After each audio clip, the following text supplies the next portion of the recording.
também, e de Gleice, que agiu em legítima defesa. Então, aqui para finalizar e para concluir, doutor Henrique, já agradecendo aqui a atenção de Vossas Excelências, repito, doutora Ângela, é justo levar um policial que era motorista de uma viatura? Qualquer policial que estivesse lá dirigindo aquela viatura seria denunciado e pronunciado, levado a júri, para ser julgado por juízes leigos? Isso é justiça? Doutor Henrique, e já concluindo aqui, eu já atuei em vários júris, com meu saudoso tio Paulo César Feitosa, e o júri, tudo pode acontecer. Tudo. Tudo.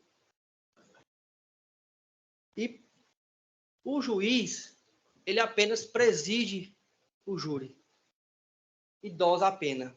Quem julga são os jurados leigos. Perfeito.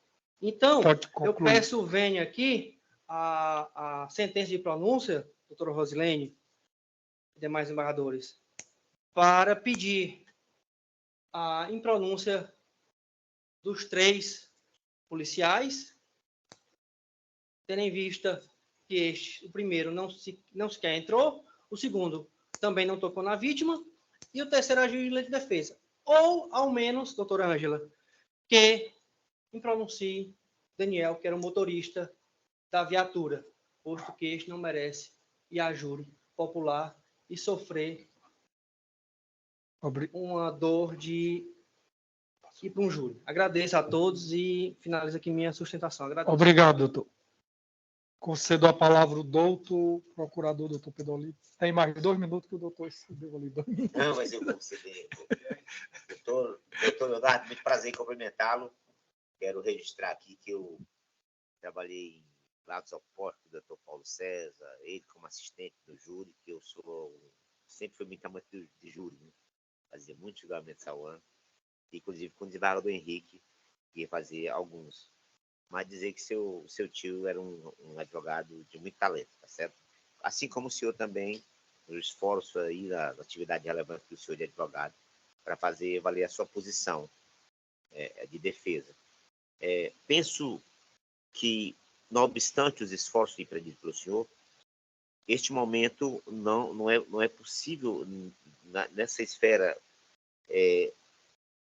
avaliar uma excludente licitude, até porque exige prova cabal desta realidade, né?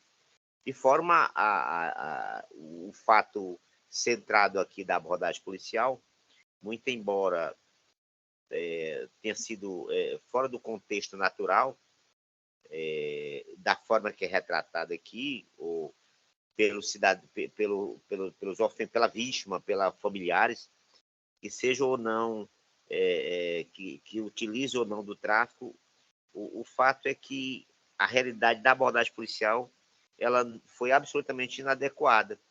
Daí porque essa tragédia que aconteceu, e é por isso outras razões que, em virtude de algumas abordagens dessa natureza, muitas vezes a gente se vê diante de julgamentos por tráfico de drogas, situações assim que dá uma certa temeridade, justamente porque esse tipo de abordagem, na prática, escapa do texto constitucional, escapa de uma realidade concreta.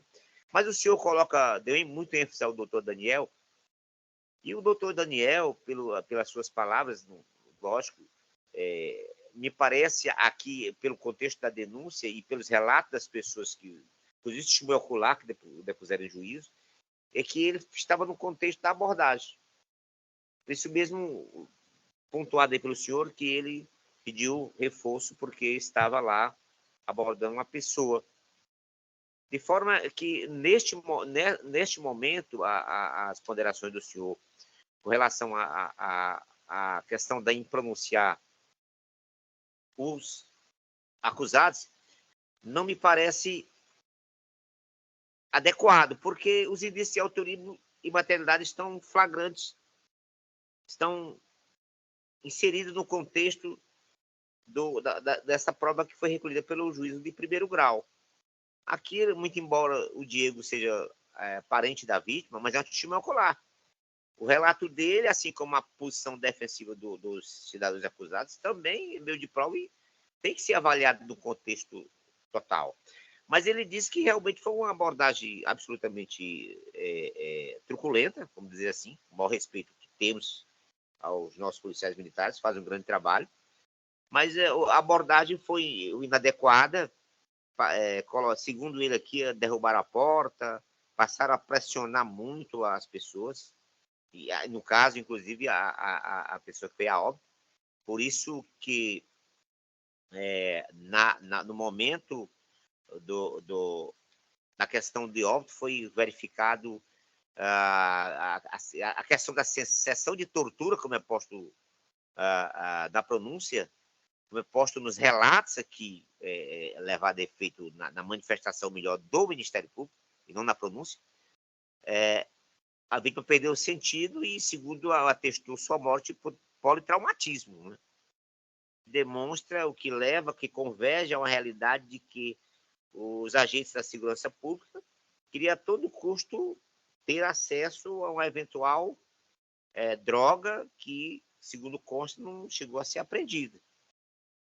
A questão também do afastamento das qualificadoras, neste momento, não vejo como sinalizar nesse sentido, até porque as qualificadoras constantes de peça acusatória, e aí eu indico aqui a súmula 3 do Egresso Tribunal de Justiça do Estado de Ceará, somente não pode ser excluída quando manifestamente improcedentes. Aqui, a rigor, há uma situação que é posta, uma crueldade no emprego, no formato, posto, colocado, mencionado por testemunhas. Não irei aqui pôr aqui a manifestação do Diego na íntegra, porque é desnecessário. Não há por que excluir essa qualificadora, que ela não me parece inadequada, improcedente, pelo contexto fático que foi lançado desde o momento da denúncia. Abordagem abordagem lamentavelmente truculenta, a pretexto de que lá existia droga, uma colocação aqui de uma espécie de sessão de tortura contra aquelas pessoas que trilhavam o caminho da ilicitude ou não, mas o fato é que os policiais foram convergindo no mesmo caminho da ilicitude, de forma que as qualificadoras, nesse momento, não há como, a meu ver, excluí-las. A questão da desclassificação da conduta para homicídio culposo, entendo que é uma matéria que pode ser levada ao conselho de sentença, mas não dá para poder recepcioná-la nessa oportunidade, em razão do que o inquérito lançou, do que a investigação preliminar trouxe, de que os relatos das pessoas que depuseram juízo levaram para uma decisão de admissibilidade da acusação estatal. Então, de forma, Excelência, presidente, senhores desembargadoras, não há como assimilar a questão da excludente. A autoria e materialidade delitiva estão muito tranquilas, muito patente.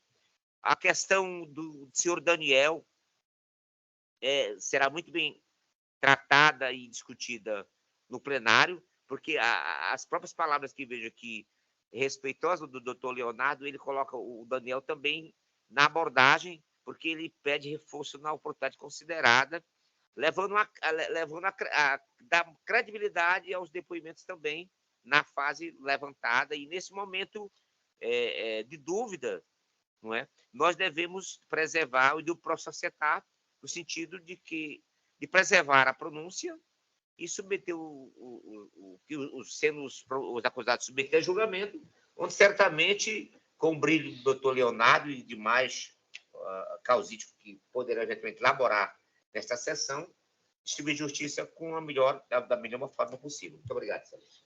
Obrigado, doutor Pedro Olímpio. Devolvo a palavra à eminente relatora. Muito grata, excelência. Parabenizo o doutor Leonardo por sua sustentação oral.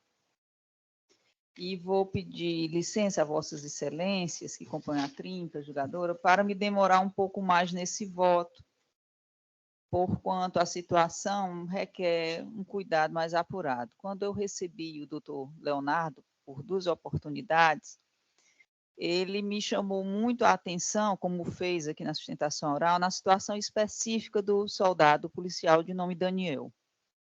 Me parece que a insurgência do doutor Leonardo se concentra com mais vigor nesse pronunciado do que nos demais, embora o recurso aproveite a todos os 3.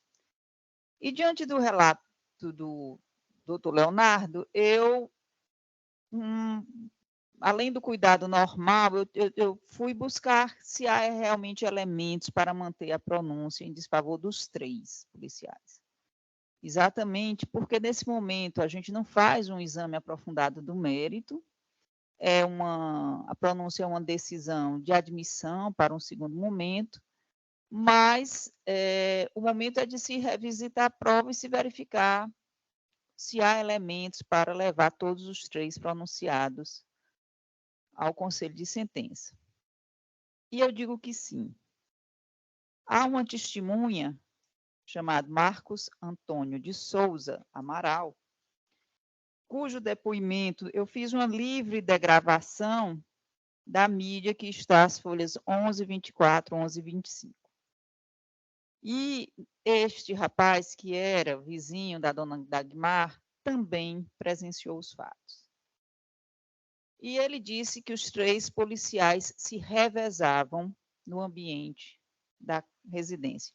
E eu vou pedir licença a Vossas Excelências para ler o relato da testemunha Marcos Antônio de Souza Amaral. Assim como advogado, eu não vou me demorar em muitas testemunhas, não vou ler o desse aqui. Disse ele: nesse tempo eu morava no condomínio vizinho à casa da finada. Eu dormia lá. Era por volta de 1h da manhã, madrugada.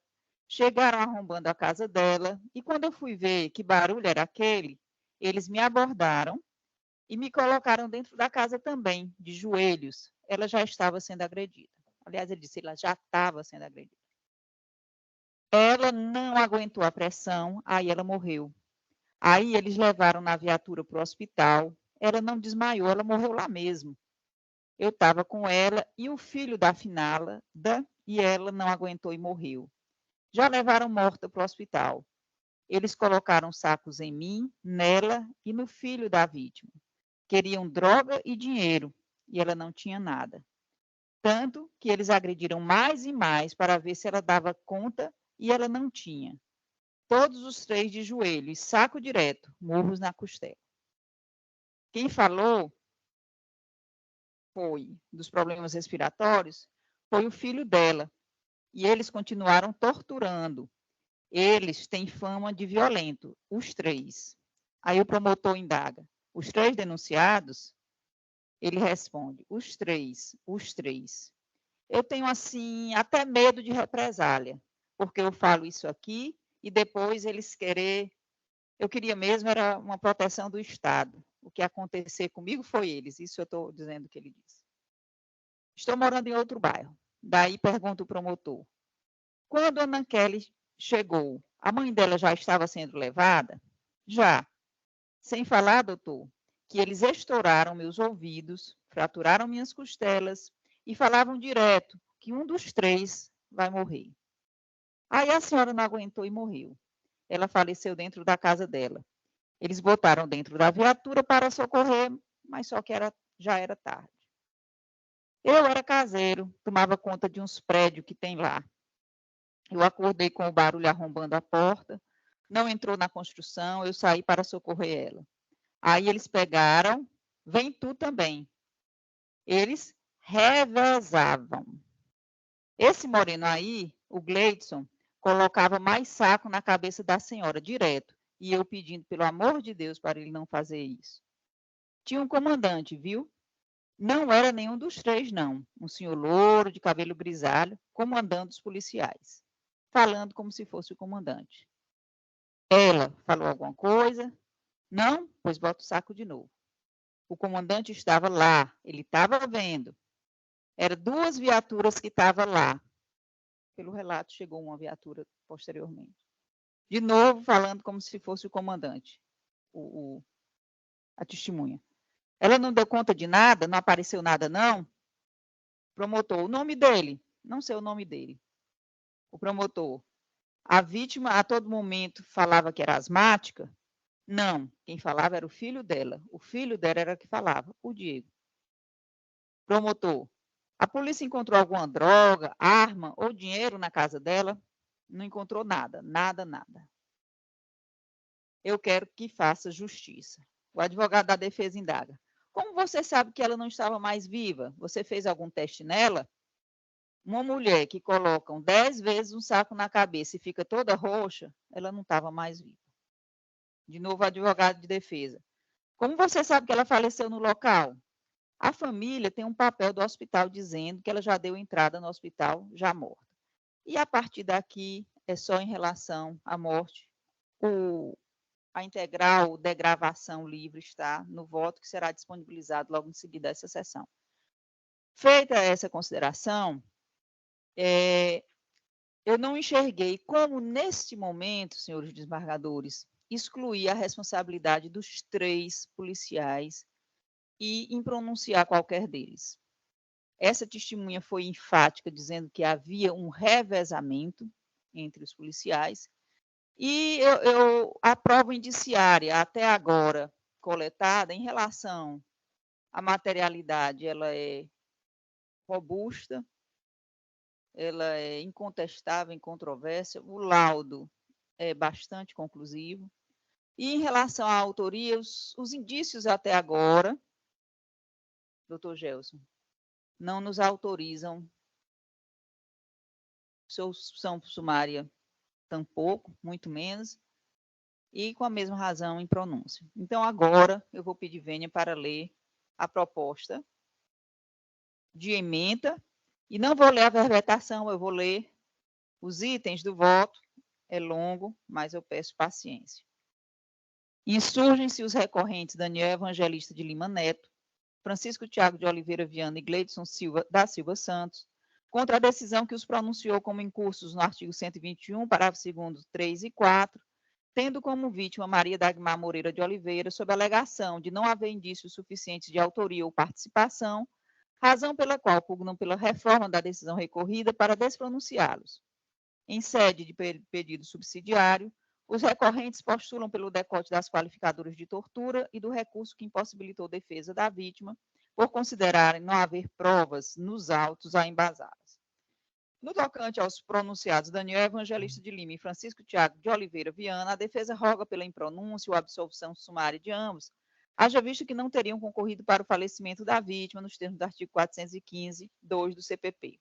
No caso do recorrente Daniel Evangelista de Lima, este sequer teria adentrado a residência da ofendida, local onde ocorreram os fatos que culminaram em sua morte, já que estava na custódia do indivíduo FEN da S, e já em relação a Francisco Tiago de Oliveira Viana, aduz a defesa que, conquanto tem adentrado a residência da vítima, nunca chegou a encostar-lhe a mão, ficando sua atuação, quais sejam guarda, vigia, detenção, defesa e prisão, restrita ao suspeito, Francisco Diego Moreira de Oliveira.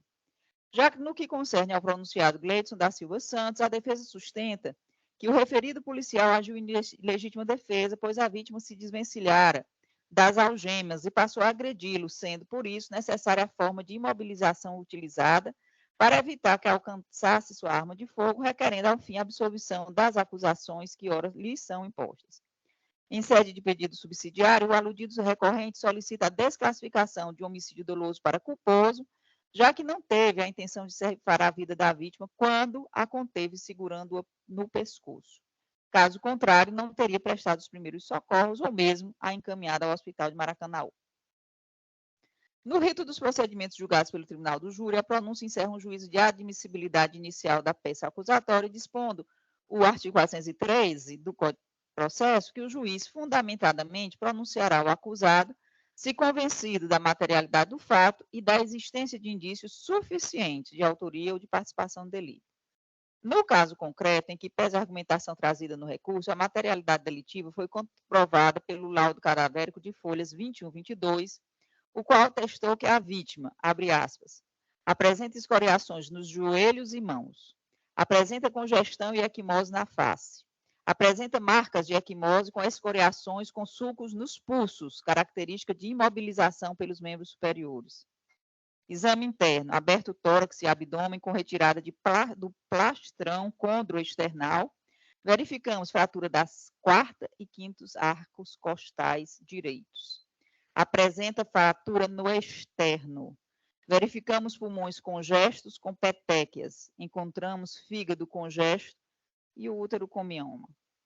Rebatido o couro cabeludo, encontramos hematoma subgaleal difusa. Aberta a calota craniana, encontramos hemorragia cerebral difusa e luxação da primeira vértebra cervical com rotação completa do pescoço. Diante do exposto, concluímos tratar-se de morte real por politraumatismo, além de constar sinais de tortura, conforme se verifica na resposta ao quesito 4. No tocante aos indícios de autoria do crime, o acervo probatório milita no sentido de imputar, em princípio, aos acusados a prática do delito de homicídio qualificado, uma vez que os depoimentos das testemunhas, especialmente esse que eu li aqui, MA de SA. Eu não costumo colocar na ementa os nomes completos, né? Eu coloco só no corpo do voto, eu coloco o nome completo. Relataram que os 3 pronunciados se revezavam nas agressões praticadas, tendo o aludido depoente ressaltado que o recorrente Gleidson da Silva Santos era o que mais colocava o saco na cabeça da falecida. O pleito de impronúncia do recorrente Daniel Evangelista de Lima, o qual alega não ter entrado na residência palco do homicídio qualificado, não merece prosperar, pois a aludida testemunha, MASDA, assevera que este policial, igualmente aos demais, ingressou na residência da vítima, no qual, em tese, as agressões teriam ocorrido. Em reforço argumentativo, e aqui é só obter dictum, não se pode olvidar que tanto Daniel Evangelista quanto Francisco Tiago, mesmo que supostamente não tivessem praticado as agressões físicas que resultaram no óbito da vítima, tinham o dever legal de agir, em razão do flagrante delito, e, com isto, evitar o resultado morte, conforme se depreende da alineada do parágrafo 2º do artigo 13 do Código Penal. Quanto ao pleito de desclassificação do crime de homicídio doloso para culposo, somente é admissível se restar comprovado, extremo de dúvidas, que os acusados não agiram com ânimos necande, nem assumiram o risco de produzir o resultado mais grave, sob pena de invadir-se a competência constitucional do Conselho de Sentença, o que não se verifica no presente caso. Afinal, os pronunciados supostamente algemaram a vítima, a colocaram de joelhos, restringiram sua respiração colocando-lhe saco na cabeça e passaram a agredi-la, o que ensejou o óbito da mesma, já que o laudo cadavérico atestou fratura das quartas e quintas arcos costais direito, fratura do externo, pulmões congestos com petequias, hematoma subgaleal difusa, hemorragia cerebral difusa, luxação da primeira vértebra cervical, com rotação completa do pescoço, indicando ao fim sinais de tortura. Por outro lado, o lastro probatório não demonstra de maneira inequívoca que o pronunciado Gleidson da Silva Santos agiu com amparo na excludente de ilicitude da legítima defesa, pois, mesmo que se admita que a ofendida tivesse se desvencilhado das algemas e tentado alcançar a arma de fogo do referido recorrente, as lesões certificadas no laudo cadavérico não seriam compatíveis com a suposta luta corporal, especialmente as constantes dos pulmões que estavam congestos com petequias, demonstrando asfixia mecânica e quadro de anoxia, ou seja, contenção superior ao período necessário para imobilizar uma pessoa, assim como a luxação da primeira vértebra cervical com rotação completa do pescoço, não é condizente com a mera contenção da ofendida. Conquanto a defesa dos réus sustente a tese de ausência de ânimos necandi, há uma versão nos autos que admite a pronúncia, e a submissão dos recorrentes a julgamento perante o tribunal do júri, sendo esta a extraída das declarações das vítimas sobreviventes, dos depoimentos colhidos em juízo e do laudo cadavérico, o qual atestou politraumatismo. Além disso, não se pode olvidar o relatado pela dita testemunha quando afirmou: eles estouraram meus ouvidos, fraturaram minhas costelas e falavam direto que um dos 3 vai morrer. Aí a senhora não aguentou e morreu. Esse depoimento que eu li há pouco.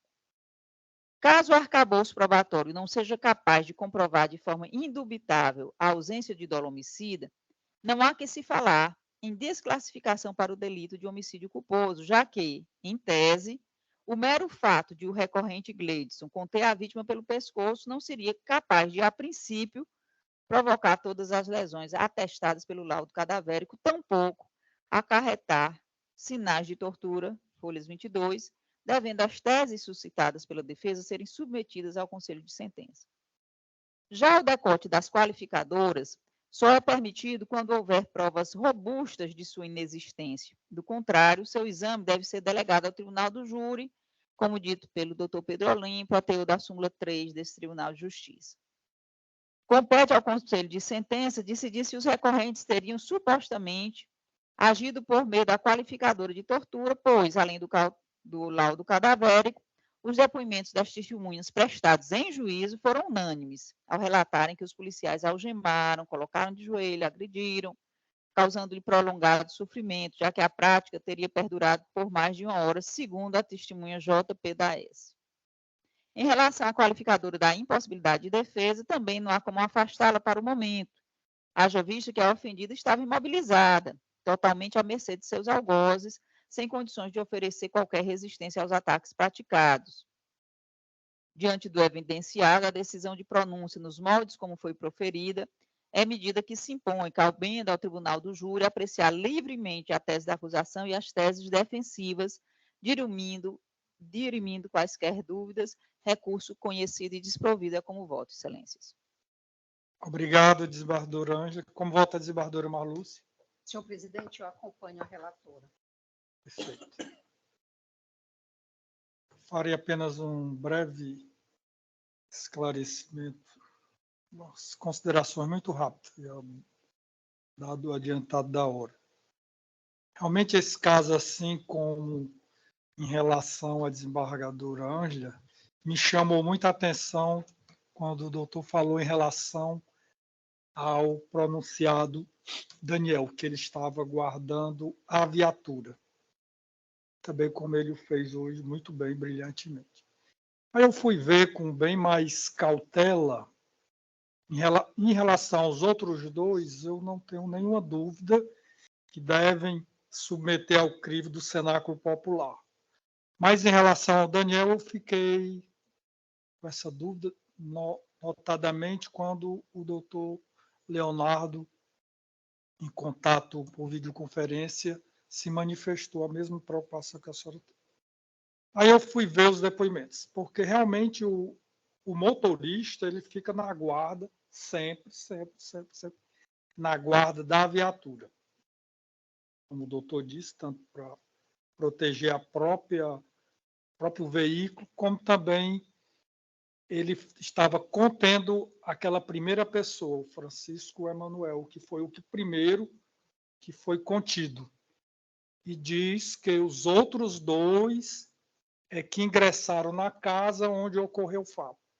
A princípio, o Ministério Público ofereceu até a denúncia até contra outras pessoas de outra viatura que lá chegou, outra viatura que lá chegou. Depois do que já tinha acontecido. Aí o Ministério Público não fez nenhuma diferença, a promotora já denunciou bem uns 6 ou 7. Já o magistrado já fez um devido filtro.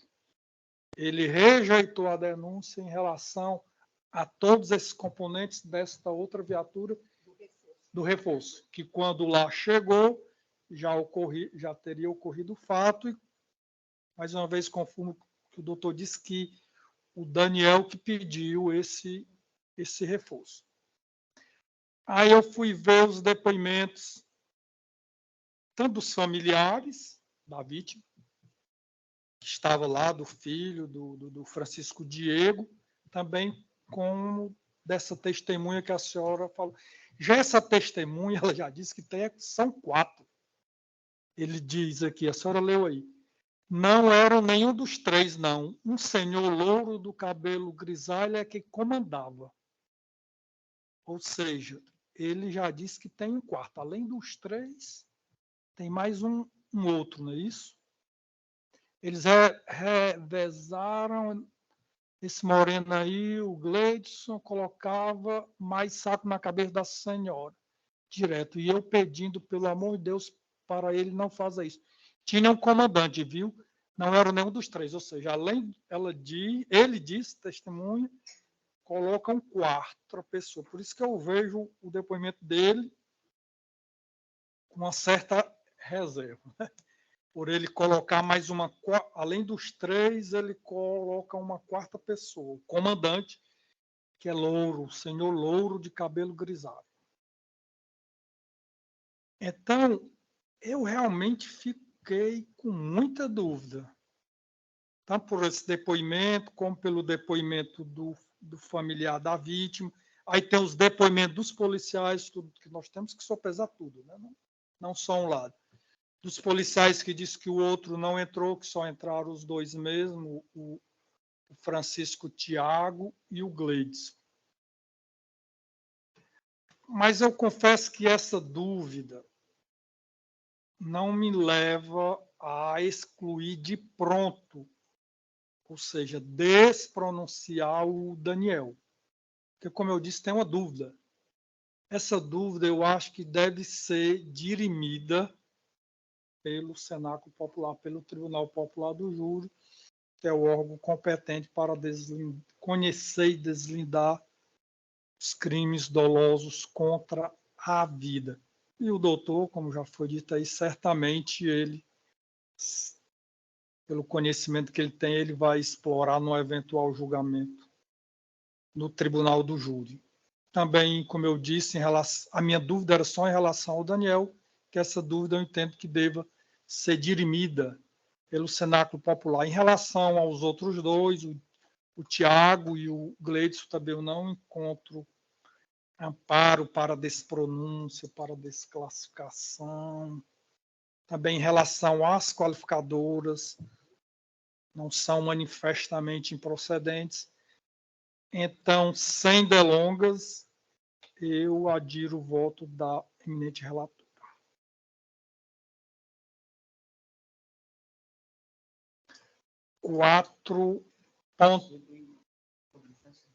Conhecido e desprovido.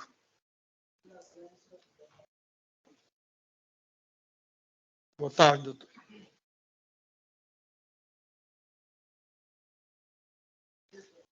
Quatro ponto 66, agravo em execução 0044.760.67 da terceira vara de execução penal, agravante Jonathan Menezes da Costa, advogado Tomás Borges de Araújo, da relatoria da eminente desembargadora Ângela Tereza Gondim Carneiro Chaves. Está em mesa, desembargadora? Sim, excelência. O doutor Márcio Borges se encontra. Tomás?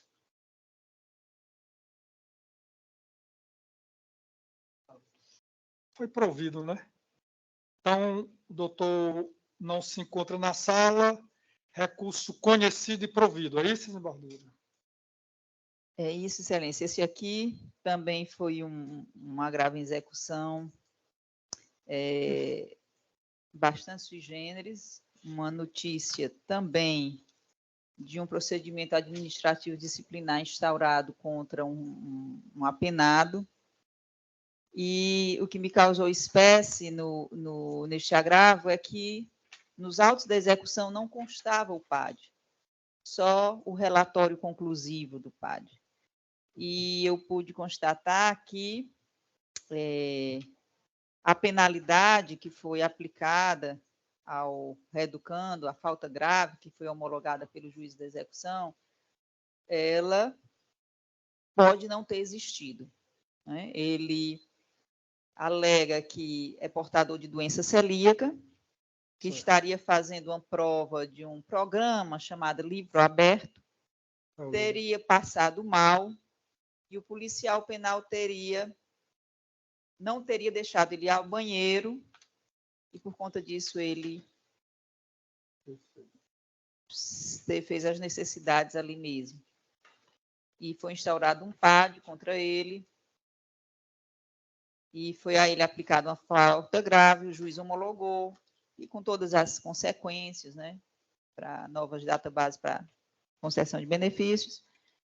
E nesse voto, excelências, eu peço até a expedição de ofício à Corregedoria Geral dos Presídios para que verifique a apuração deste PAD. Ok, perfeito.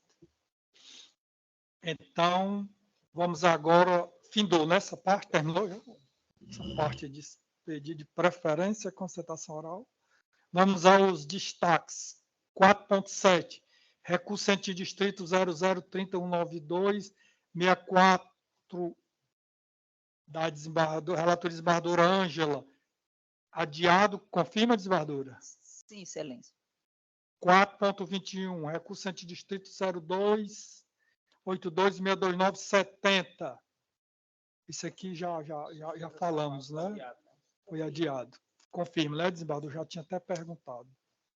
4.63, recurso antidistrito, a desembargadora Marlúcia, aquele anterior. 020-34956, de vara única de Acopiara, única criminal. Francisco José, também da desembargadora Ângela Gondim. Adiado, desembargadora, confirma. Só os dois últimos dígitos, excelência? 49, dígito 56. É um recurso de... Sim, excelência. 4.64, recurso antidistrito 0050210, dígito 26. Meu também, recurso de distrito, adiado. Adiado, né? Confirma. 4.80, apelação 028, 007.000 ao contrário, dígito 44. Também adiado, excelência. Adiado, perfeito. Pendentes de julgamento. 3.19. HC 062-57-8567. Petrante Juliane Karen Castro Novo, paciente Cícero Nogueira dos Santos Filho. Foi denegado. Falta o voto de quem? 3.19. Como vota a desembargadora Rosilene? Foi o relator que não tive tempo de votar. Perfeito, desembargadora. Obrigado.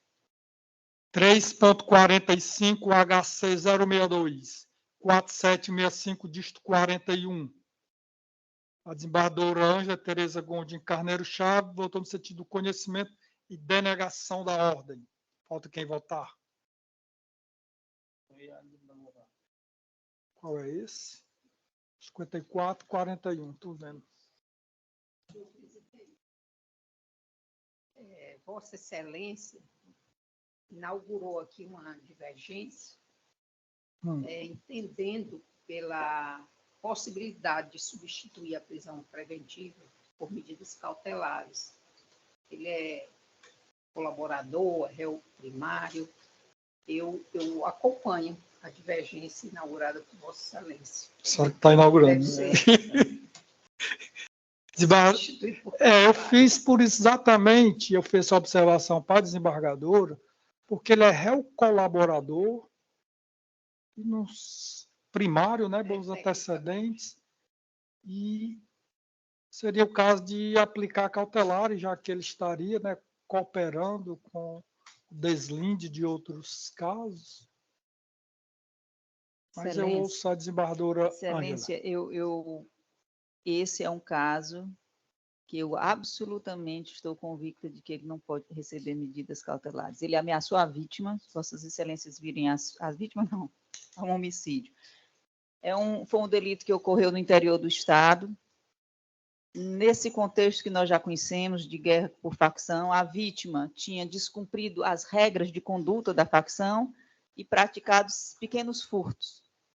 E, por conta disso, ela foi chamada a um bar e foi assassinada.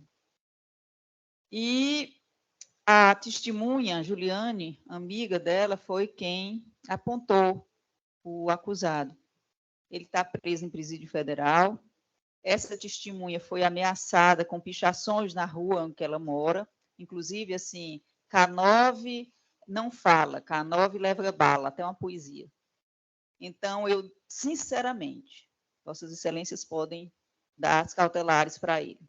Mas esse é um caso em que eu acho que, se ele for solto, não há nenhuma garantia de segurança para essa testemunha. Então, digo-lhes com toda tranquilidade, o crime é grave e há uma ameaça concreta à integridade de uma testemunha ocular. Não obstante, a defesa diz, olha, mas ela já depois, ele foi pronunciado, não há mais risco.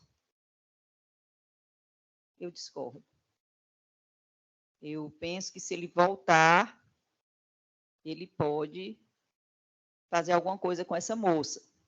E quero estar absolutamente tranquila de que eu não colaborei para isso, se isso acontecer. Então, eu mantenho minha posição e acho que o crime foi gravíssimo, e acho que essa testemunha ela merece a proteção do Estado. Embora ela não esteja em nenhum programa oficial de proteção à testemunha, mantenho o meu voto e peço a Vossas Excelências que pensem bastante, porque é grave. O crime é grave e ele, conquanto seja primário e seja colaborador, eu não me sinto confortável por conta da testemunha que foi ameaçada.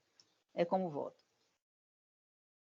Quer se manifestar? Não, senhor, eu mantenho o meu entendimento pelas cautelares, porque, levando-se em consideração a possibilidade de essa vítima correr algum risco, né, como em outros casos, a testemunha, aliás, em outros casos também, inúmeros, que vítimas e testemunhas também correm risco, né, são ameaçadas, nós temos hoje as medidas cautelares. Elas são exatamente o meio termo, né? Nem se libera totalmente, nem se mantém preso. Temos um monitoramento eletrônico, ele poderia ser submetido a várias cautelares, dentre as quais o monitoramento eletrônico, senhor presidente. Então, eu mantenho o meu entendimento. Então, eu acompanho a eminente desembargadora Marluce e eu digo, desembargadora, olha, se acontecer algum problema com esse testemunho, o problema não é nosso, o problema é do réu, do Estado. Nós temos que fazer aqui, como a gente assume, é fazer justiça, né, de acordo com a Constituição, o juramento que a gente entende que deva pôr em liberdade alguém com cautelar. Se essa pessoa volta a cometer um delito ou qualquer outra coisa do tipo, o problema não é de quem o liberou. O problema é dele. Voltou a delinquir.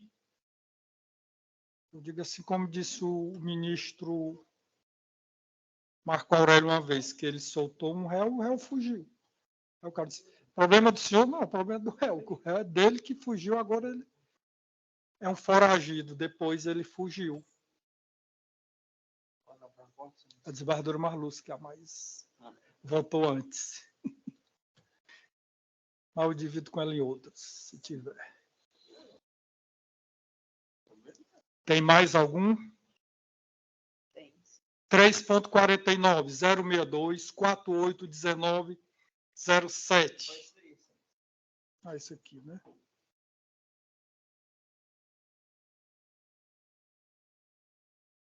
Não, aqui é outro, Wellington. Aqui é outro, Wellington. Aqui já é outro. É o HC 062, 481907, impetrante Gervásio de Moraes Filho, paciente Lucas Rocha da Silva. É o desembargador Henrique também. Eu refiz o voto. É um roubo simples. Sim. Dele, né? Sim, se quiserem, eu leio aqui a proposta de verbetação. Tese de carência de fundamentação idônea do decreto preventivo, descabimento, decisão devidamente fundamentada para a garantia da ordem pública. Pedido de substituição por medidas cautelares, possibilidade, desproporcionalidade da medida, constatação. Paciente primário, condições pessoais favoráveis, medidas cautelares diversas da prisão, suficiência, ordem conhecida e concedida para substituir a preventiva por cautelares diversas. Ele já estava com cautelares. Eu apenas acrescentei mais uma, que foi o monitoramento eletrônico. Ele tinha sido liberado em dezembro do ano passado por um desacato e voltou a delinquir roubo simples. Acatei a ponderação do desembargador Henrique e acrescentei mais uma cautelar, que é a do monitoramento. Perfeito. Eu acompanho a relação. Acompanho, né, desembargador? Eu também acompanho. 4.3, apelação 00-16-59-2, dígito 84, da desembargadora Andréia. Foi julgado? Não, a desembargadora Pediu vista. eu fiz umas observações, não é isso? Foi. Não, e ela votava. Então, vista concedida à desembargadora Ângela, é isso? Isso. Perfeito. Apelação 4.3, 00-165-92, dígito 84.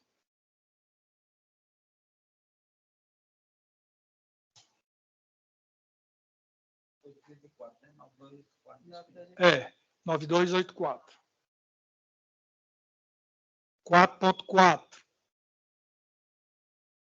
Apelação 00-21-976, dígito 68. Terceira Vara Criminal de Maracanaú. Apelante Pedro Lucas Oliveira Silva. Qual o número da pauta, excelência? 4.4.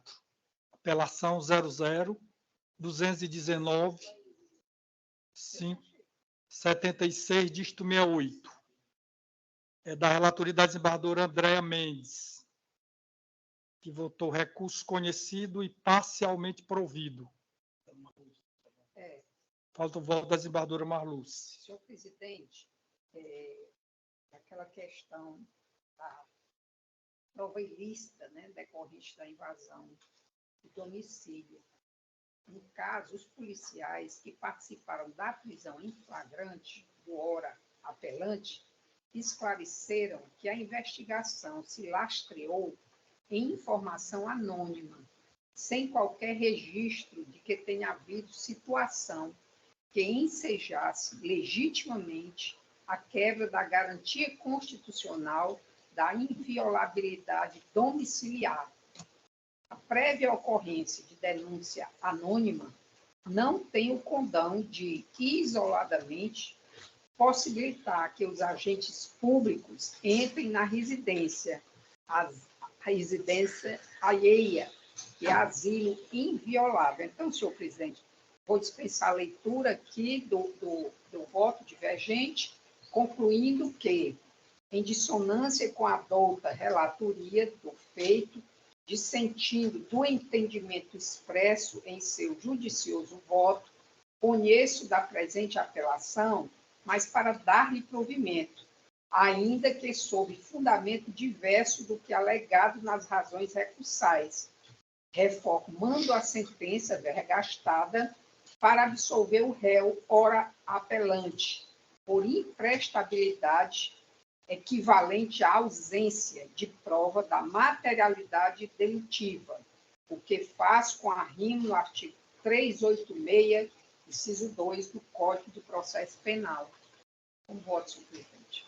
Obrigado, desembargadora. Desembargadora relatora, quer se manifestar? Desembargador, só vai dizer que eu mantenho o meu voto. Certo. Então, recurso conhecido e parcialmente provido. Por maioria. Vencida a desembargadora, Marluce foi pela absolvição. 4.06. Recurso sentido distrito 023-3979 de 55. Quarta Vara de Delicto de Droga, recorrente Ministério Público. Relatoria de desembargadora Ângela Tereza, que votou no sentido do conhecimento e provimento do recurso. Qual o número, excelência, na 023-3979-55. 4.7. Tá certo, é porque foi o senhor desembargador André que me... Sim, pois não. Deixa eu ver aqui. Faltou a desembargadora. Assim, Vossa Excelência até se manifestou no chat e eu respondi. Eu me manifestei? Sim. Qual é? Vou botar aqui. 23. Foi o que eu disse? Certo. É uma rejeição. Peço venha, colega, manter a decisão pelos seus próprios fundamentos, notadamente pelo magistrado, Rejeição da denúncia. ter facultado a apresentação de novo, pelas casos supridas. Quando eu recebi a denúncia, ele fez algumas ponderações de umas diligências que não foram efetuadas, mas ele sempre abriu a possibilidade de ofertar uma nova denúncia, suprindo aquelas no entender dele, que são deficiências. Então, não vejo nenhum prejuízo aí e eu voto no sentido contrário, pelo não provimento do recurso. Por esse fato, que eu não vejo prejuízo, pode ser ofertada uma nova denúncia, não está se pondo uma pá de cal em cima. Na realidade, o motivo da rejeição, eu entendi, do magistrado, não foi uma inépcia da denúncia, como num outro recurso que hoje eu julguei e dei pelo provimento. Achei que realmente a denúncia no homicídio culposo não estava tão bem delineada. Nesse caso, o motivo da rejeição aqui foi, que o juízo colocou, foi a alegação de tortura e o que o magistrado disse é o seguinte: olha, ele alegou que foi torturado, foi feito um ofício para a CGD lá na custódia e a gente ainda não tem resposta desse ofício. Por conta disso, eu não recebo a denúncia. A denúncia está bem formalizada, com qualificação do acusado, com a descrição do fato típico. E a questão dessa tortura, ela não foi motivo sequer para não homologação do flagrante. A magistrada da custódia, a doutora Adriana, homologou o flagrante e fez aquelas providências de oficiar a Controladoria Geral de Disciplina e Procuradoria Geral de Justiça. E o que o magistrado utilizou como motivo para a rejeição da denúncia é a não resposta desses expedientes. Eu acho que não foi por uma inércia da denúncia, é só não receber e o Ministério Público interpor uma nova denúncia. Ele reclama que as providências não foram adotadas. E penso eu que, nesse momento, assim, as responsabilidades são distintas. A responsabilidade do acusado não exclui a de uma possível tortura que deve ser apurada nos caminhos que a magistrada já indicou. Ele condiciona um pouco uma coisa à outra, o recebimento da denúncia, a resposta desses ofícios, como que para demonstrar, talvez, aí já sou eu. Uma prova ilícita. Ele está querendo isso. Mas aí o fato é o que eu digo, não é uma simples inépcia, né? Não, mas ele não está dizendo que é inépcia, não, do desembargador. Ele está dizendo, ó, essas pendências são capazes de nulificar o processo e tornar ilícitas as provas produzidas. Então, eu não vejo como prosperar esse recurso. Eu penso que são responsabilidades obviamente, distintas. Se faz uma nova denúncia e tal. Tanto é que o flagrante foi homologado. E o interessante, eu assisti à audiência de custódia, a juíza perguntou assim para ele: vem cá, você fez o exame de corpo de delito? Fiz. E o senhor não alegou essas torturas? Não deixaram marcas e o perito também não me... Então, assim, eu já estou aqui fazendo um juízo de valor sobre a possibilidade ou não. Mas o que eu sustento no voto é que o fato de a responsabilidade dos policiais poder ser aferida não inquina de nulidade nesse momento, que agora é só o recebimento da denúncia, é o marco inicial. Né? Se no curso da ação penal chegarem essas respostas e depois de uma coleta probatória mais minuciosa, isso ficar esclarecido, obviamente que a prova fica nulificada. Eu só acho prematuro, da mesma forma que é prematuro a gente concluir pela inexistência de tortura, também é prematuro se concluir pela existência dela. Aqui, sim, o indúbio pro societatis vigora com mais vigor, assim, com mais força. A sociedade precisa que o delito seja apurado. Foi nesse sentido que eu votei e mantenho esse posicionamento com todo respeito, entendimento em contrário, naturalmente. Certo. Eu voto nesse sentido, pelo improvimento, desembargador Maria. Pronto, eu lavro a porta. Aqui o senhor lavra a porta. Aquele outro só não vai lavando, né? Dia de presente. A senhora entende mais de cautelar diverso da prisão, muito mais que eu. Sabe tudo sobre cautelares. Eu estou aprendendo aqui. Esse é voto de acordo para mim, né? É, o outro também, excelência. E o outro é o A senhora vai saber fazer isso. quais as cautelares. Com certeza, bem melhor que eu.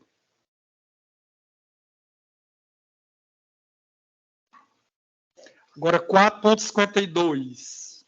Eu vou lavrar esse acordo. Hein? Tu me diz depois. Né?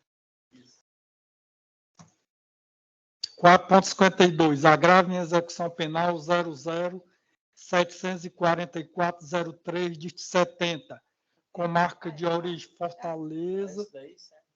4.52. Agravo em execução 00-744-03 de 70, com marca de origem Fortaleza, segunda vara de execução penal, desembargador André Mendes Bezerra. Votou no sentido de recurso conhecido e não provido. Falta qual voto? Para consignar a maioria, Wellington, aquela hipossuficiência do... A desembargadora Marlúcia acompanhou a relatora. Então, por maioria.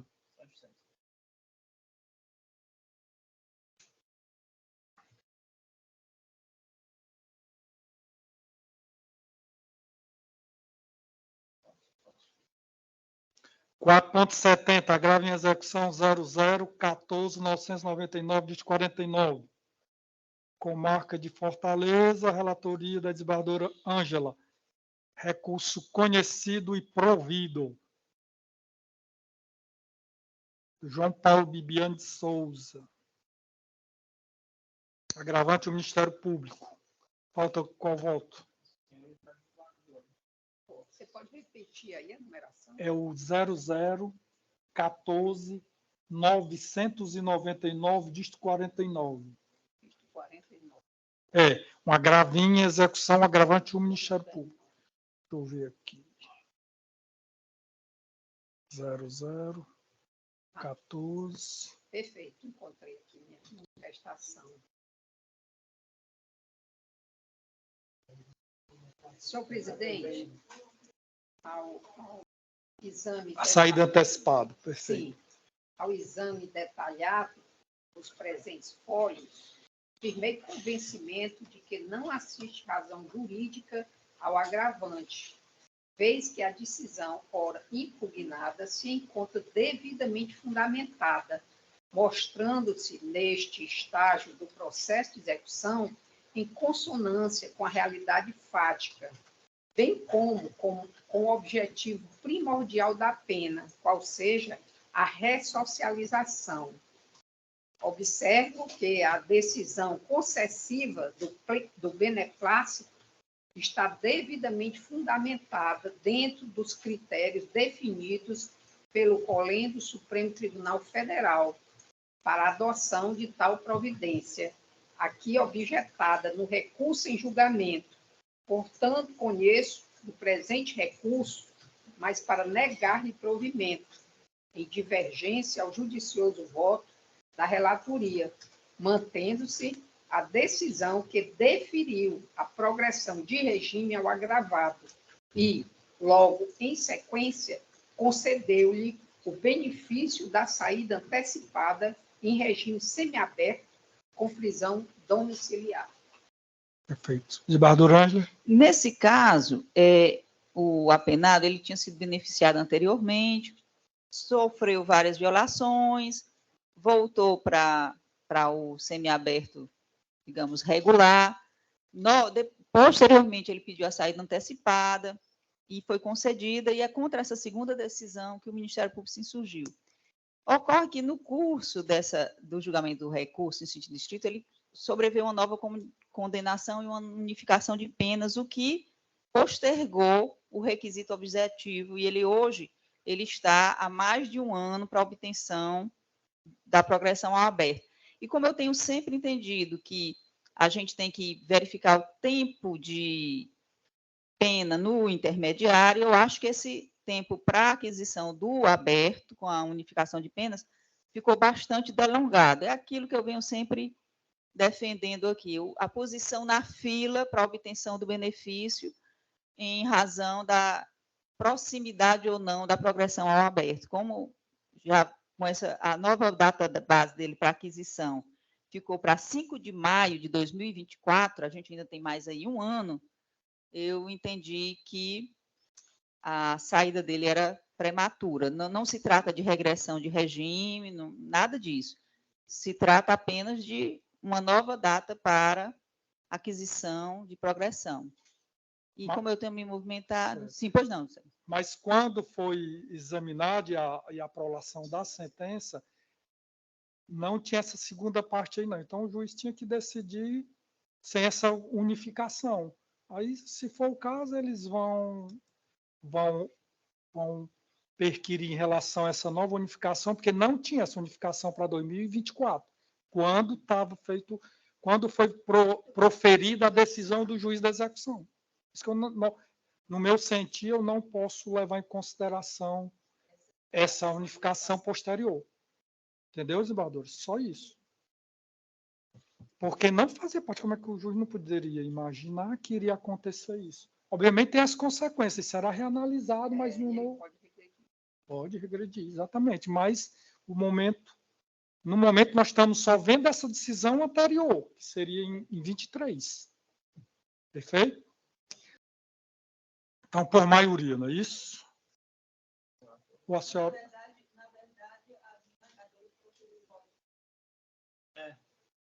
Excelência, por maioria. Por maioria. Negou provimento por maioria. 4.71. Agravo em execução penal 0016013, dígito 96. Comarca de origem, Fortaleza, terceira vara. Ministério Público, agravante, PRF-10, da relatoria desembargadora Ângela Tereza, que vou ser conhecido e provido. É o 4.70, é o 1396. Que também eu fiz uma observação. Não, foi a desembargadora Marlúcia que fez. A desembargadora Marlúcia que fez uma observação. A desembargadora Ângela respondeu, né? Vou rever o recurso, verificar se há...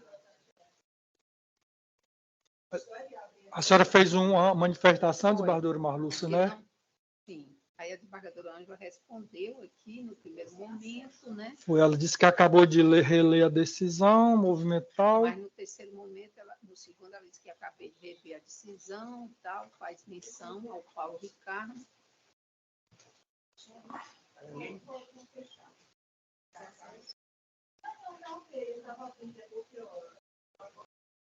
Fez menção a Paulo Ricardo. Porque é um equívoco, né? Era de um outro, no agravo, né? Na decisão consta o nome dele correto, mas no agravo é o nome de outro acusado.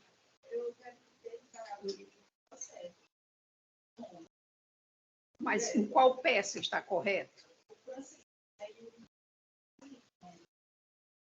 Mas em qual peça que está? Porque, olha, você pode notar que no parecer de movimentação 46.1, no processo principal, não menciona esse alerta feito pelo Ministério Público no agravo aqui em análise. E, além disso, a decisão impugnada, colacionada na página número 6 do agravo, faz menção a uma decisão completamente fora da realidade dos autos. A decisão se refere ao reeducando Ícaro Yuri Menezes Silva e não ao agravado Paulo Ricardo Francelino de Souza. Desembargadora, eu olhei aqui com a assessoria e vi que estava certo o nome dele. Não estava esse Yuri, não. Ela fez até o print da... Nessa movimentação 46.1. Mas eu estou só vendo aqui.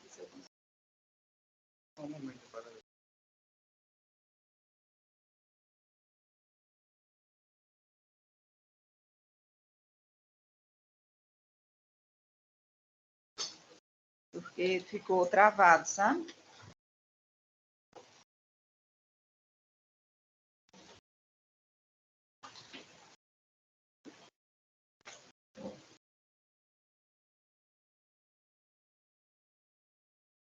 Decisão está nas folhas 10, 12. Só abrir aqui os autos. E assim que a senhora colocou de manhã no chat, eu fui olhar.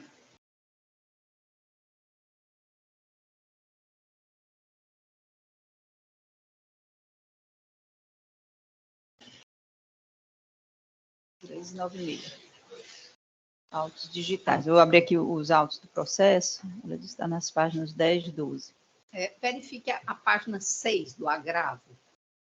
A decisão do Paulo Ricardo Francelino de Souza, né? Está aqui no movimento 49.1. Aí o agravo aqui em cima está Paulo Ricardo Francelino de Souza, no frontispício. Nas razões do agravo também. Agora, folha 6, né? Que você disse. Folha 6. Decisão contrária ao exame criminológico. Lá no final diz o seguinte. Na decisão guerreado, o juiz Acó alertado.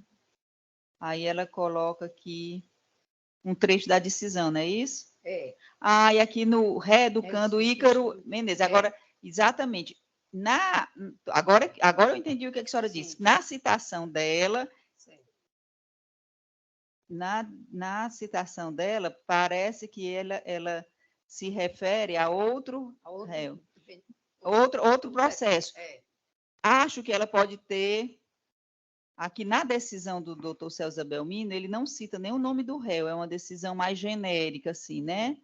Ele não cita o nome dele. E aqui na citação dela, mas olhe, eu penso que essa citação que ela colocou, conquanto ela possa ter copiado de um modelo errado, é só um erro material, porque a razão de ser do agravo está preservado, que foi o juiz deu a progressão de regime contra o exame criminológico. O fato é esse. E o exame criminológico do reeducando, deste reeducando, realmente foi desfavorável. Penso que isso foi um erro material do agravo, que, aliás, não está nem na cabeça do agravo, né, aqui no título, nem nas razões, nem no termo de interposição, nem nas razões. Está realmente numa citação, quando ela copiaria a decisão agravada, né, que é realmente faz menção a esse iure. A senhora tem razão. Mas, como eu lhe disse no chat, acho que é um erro material que não vulnera o A senhora sentido... quer examinar melhor? Só dar uma olhada. Para a gente não Presidente, é porque, na verdade, eu já entendi qual era a questão. A desembargadora Marluz está dizendo que a decisão contra a qual o Ministério Público se insurge não é a do processo, mas é de outro processo. Entretanto, eu penso que essa transcrição... Mas o fato, durante todas as razões do recurso, ela descreve o fato em relação a esse apenado. Só nessa transcrição da decisão é que ela talvez tenha se referido a um outro réu, né? Seja de um outro... Do Ícaro. Do Ícaro, mas as razões do recurso ela estão está todas transcrevendo, né? Ícaro Yuri, né? Nas folhas 6 do recurso. Eu estou vendo. Eu não tinha observado isso. Eu também não observei esse detalhe, desembargador. Eu lhe confesso que fui então, olhar seria mais melhor na cabeça... examinada melhor? Para a gente dirimir qualquer dúvida. Posso retirar. Mas, a princípio, é como eu digo. Mas só adiar para a próxima. Adiar. Só adiar. Pois não. Para julgar em dúvida não adianta, né? A gente... Tá certo. Perfeito. Muito prudente aí da desembargadora. Relatora vê isso aí para não ter... Então, agora 4.78. Uma apelação 0042-096, dígito 58. Vara de delitos e organizações criminosas, apelante Francisco. São vários apelantes. Da relatoria da desembargadora Ângela Tereza Gondim Chaves, que voltou no sentido conhecido e parcialmente provido os recursos do Zé Francisco Miguel, Antônio Gleito, Jean Deis, Francisco Assis, Francisco Valdeci, Raimundo Prudêncio, negando provimento ao recurso de Rosilene Ramos de Souza. Falta de quem os votos? Senhor presidente, eu preciso examinar esse processo, porque eu não tive realmente tempo suficiente. Desembargadora, realmente. E é longo. Ele é longo, foram 56 páginas. É de voto. longo. Eu peço vista. Muito bem, prudência da desembargadora é muito longo mesmo. Esses processos Então, que vêm visto- das varas de organizações criminosas. Sei que aquela nossa reunião tem algum efeito. Surtiu algum efeito já. 4.79. Apelação 025, 89, 89. É, Foi. Agora o 4.79, apelação 025, 89, 89. Diste 72, apelante Antonildo Souza da Silva. Apelante Bruno Ferreira do Vale, da desembargadora Ângela, que votou no sentido de conhecido e parcialmente provido. Excelência estava anotando o final dele, o DIF. É 89, 72. Pronto, peguei. Também, né? Organização criminosa.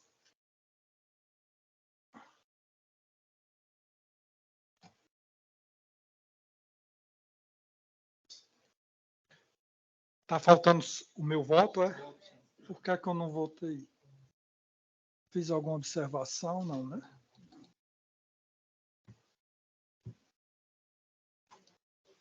Fiz nenhuma observação.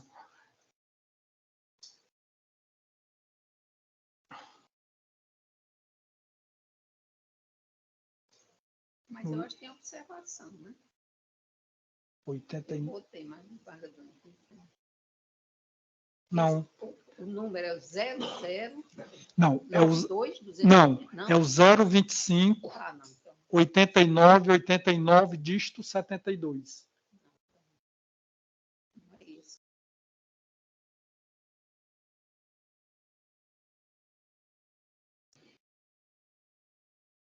Da lei de organizações criminosas. Eu não sei porque eu não votei.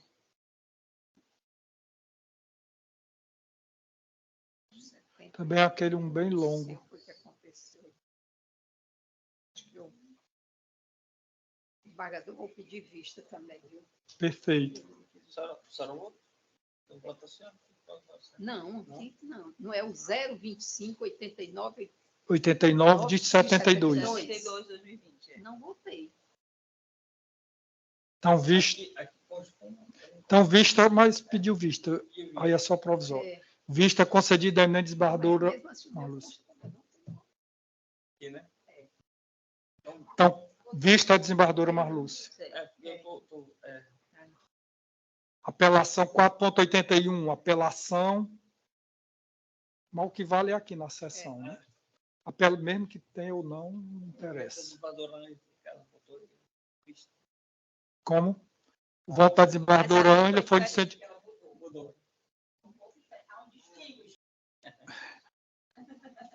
Estão usando muito agora, essa palavra está muito... É. Sim, aí o voto da desembargadora foi no sentido... Conhecido e parcialmente provido. Pediu vista. Isso. 4.81, apelação 0029.280, dígito 72. Relatoria da eminente desembargadora Ângela. Recursos conhecidos e desprovido. Recurso ministerial parcialmente provido. Não. Vou ler de novo, que eu li muito.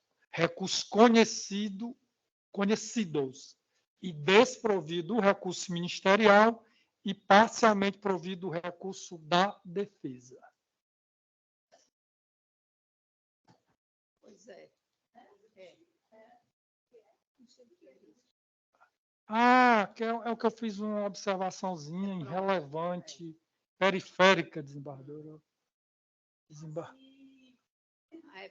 Ah, é Esse daqui, desembargador, Eu tinha feito na época do desembargador Darival. Darival, fiz porque, como desclassificou, foi mantida a desclassificação por lesão corporal, cabe em tese a suspensão a condicional. suspensão condicional do Processo. processo. Aí o desembargador Darival retirou, que ele disse que ia examinar essa observação que eu havia feito.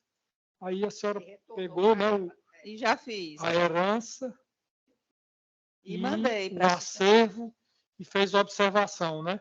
Aqui, desembargadora, é irrelevante,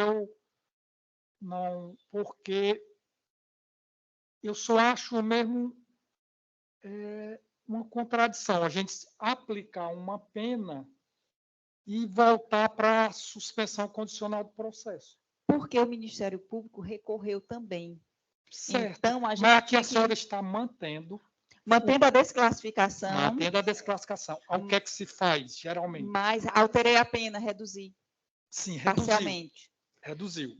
Mas o que eu vejo, se não aí, é se aplicar uma pena e mandar a suspensão. A suspensão nós Já não, foi aplicada a pena. Mas suponhamos que o Ministério Público não tenha motivos para não aplicar a suspensão condicional do processo. aí nós aí vai voltar.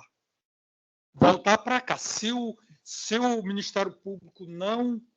O que é que se faz, geralmente? O que é que se faz? Se o Ministério Público não propor a suspensão, que pode? Pode. Vamos supor.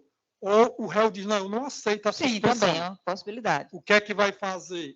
Vai voltar o processo para a gente concluir aqui o julgamento. Nós não podemos aplicar uma pena e ao mesmo tempo, mandar suspender. Nós estamos aplicando uma pena, em tese, porque estamos mantendo Mas não houve um diminuindo. pedido de a gente... não houve um pedido do Ministério Público para não se acatar a desclassificação e eu estou mantendo a decisão dos jurados? Sim, mas com a redução, cabe suspensão. Sim. E o juiz lá disse que estou... Mas na ata da sessão, o Ministério Público não aplicou, o senhor viu? Vi. Exatamente Ele não isso. aplicou. Ele não aplicou. Eu li essa ata bem direitinho. E disse que ele não aplicava. Por quê? Por que ele disse que não aplicava? Porque ia recorrer. E efetivamente recorreu. O que é que o tribunal está fazendo? Mantendo a decisão de desclassificação. Se mantém a decisão de desclassificação, nós não podemos aplicar uma pena. E me diga uma Como é coisa, que então, nós nesse vamos caso, a gente não conhece do recurso da defesa, é isso? A gente vai... Porque a defesa pede uma diminuição de pena. Sim, é prejudicado, porque a suspensão é mais benéfica para ele. Ele está aqui, tem uma condenação. Aí vai ficar a dúvida lá no juiz. Quando volta lá, rapaz, o tribunal Manteve a desclassificação. Manteve a desclassificação, aplicou uma pena, diminuiu, aumentou, diminuiu no caso aqui, obviamente. E manda vir para cá para instar o Ministério Público para propor. Aqui o que se tem feito, que eu vejo em todos os tribunais, é uma decisão declaratória, mantém aquela decisão e não condena. Então, eu vou pedir o adiamento desse, para ver como é. Fica mais ou menos como naquela situação do ANPP, que depois de uma condenação, as defesas estão pedindo para o acordo de não persecução penal, seria uma coisa parecida, seria uma coisa a destempo? Não, é só isso. Nós não podemos aplicar uma pena e mandar suspensão. Então, não mandasse lá a suspensão. Então, é o seguinte, a sua ideia é, julga prejudicado o recurso da defesa, porque a desclassificação foi mantida, e devolve só para a suspensão. Se a suspensão não for ofertada... Aí o juiz, por qualquer desse motivo, ou eu não aceitar... Ou o Ministério Público justificar, aí volta de novo. Aí volta para cá. Não fica suspenso aqueles processos de suspensão continuada do processo não, até... Não, porque eu fiquei pensando a questão da economia processual, porque se ele não... Veja o meu raciocínio. Se ele não oferecer a suspensão ou se o réu recusar, o recurso não vai voltar? E eu não vou ter que reanalisar? Eu já estou antecipando qual o resultado. Mas aí ele vai aí vai ficar a dúvida grande para todo mundo. O réu foi condenado já ou vai ser suspenso? Se ele fizer suspenso, não tem problema, porque o processo, depois de 4 anos, 2 a 4... São duas coisas que eu acho que deve ter a separação que se acontece. Eu entendi agora. O senhor acha que tem que voltar só para a oferta da suspensão, havendo o nosso... Aí volta para... Agora que eu entendi, é porque eu achei que essa descida e essa subida, eu achei que fosse despicienda, que a gente já podia determinar. Mas eu vou tirar, eu vou adiar. A suspensão é mais benéfica. Aí o juiz lá vai dizer, o que é que eu vou fazer aqui mesmo? Porque o tribunal já condenou numa pena X. Como é que eu posso como é que o que é que eu vou propor? Não, condenado ele já foi. Condenado ele já foi, né? A gente apenas acolheu o recurso da defesa, né? Reduzindo. Acontecia, o doutor já sabe, acontecia muito isso no júri.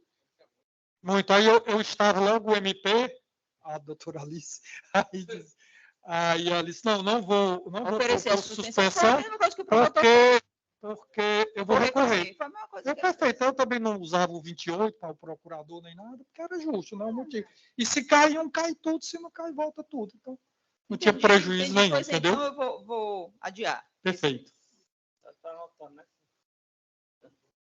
né? Para refazer, né? Porque vai ser uma coisa. A senhora é a questão periférica, mas é que é bom a gente discutir essas coisinhas Claro. aqui. Qual é o próximo agora, o Hélio? 82, né? Então, 00-501-44, dígito 08, com marca de origem Alto Santo, pelante Vinícius Dione Saldanha, pelante Jean Almeida. Da desembargadora Ângela Tereza também, parcialmente conhecido e nesta extensão desprovido. Rapaz, o Sérgio, assim, qual é o número desse, Excelência? É 408. Certo, 44. De novo, travou aqui. Eu vou fechar. Aqui pelo sistema falta disparador e disparador. Não, eu vou fechar aqui, fazer o mesmo que ele fez. É porque tem que atualizar os votos aí. 501. Mas estava abrindo bem direitinho.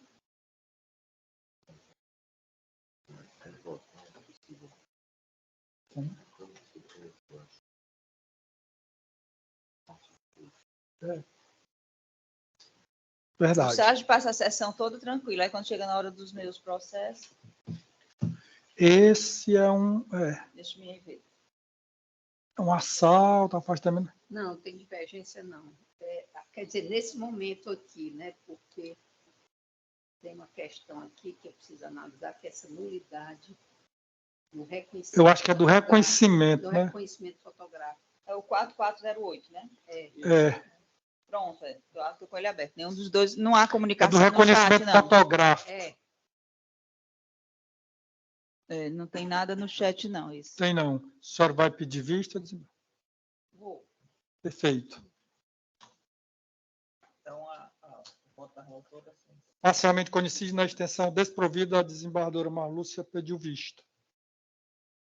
4.85. Apelação 023-3205, dígito 25. Da 14ª Vara, pela Thalis Almeida Venâncio, conhecido e desprovido.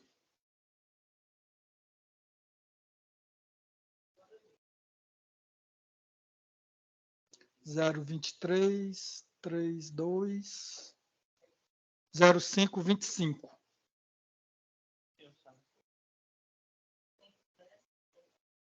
Também eu fiz nenhuma observação, não, né?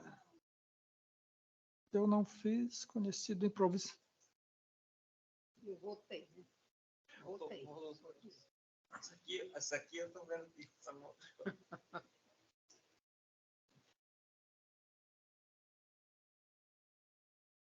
Então, foi de ontem, eu devo ter esquecido. Não era porque eu estava assistindo o jogo, não, viu, pessoal? Recurso conhecido, improvido, mantendo inalterada a sentença condenatória. Perfeito, Zimbardo. Adiro integralmente o voto da eminente relatora. Terminamos? Terminou já, Uelo? Um pouquinho, Foram quantos julgamentos? 74. Certo. E quantas sustentações? Hoje foram muitas. 9.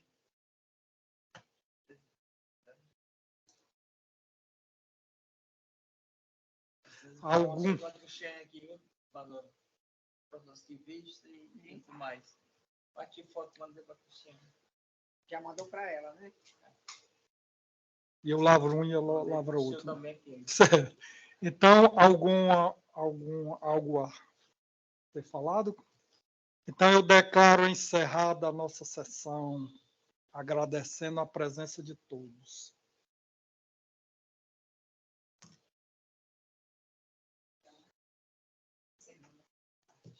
Pois é.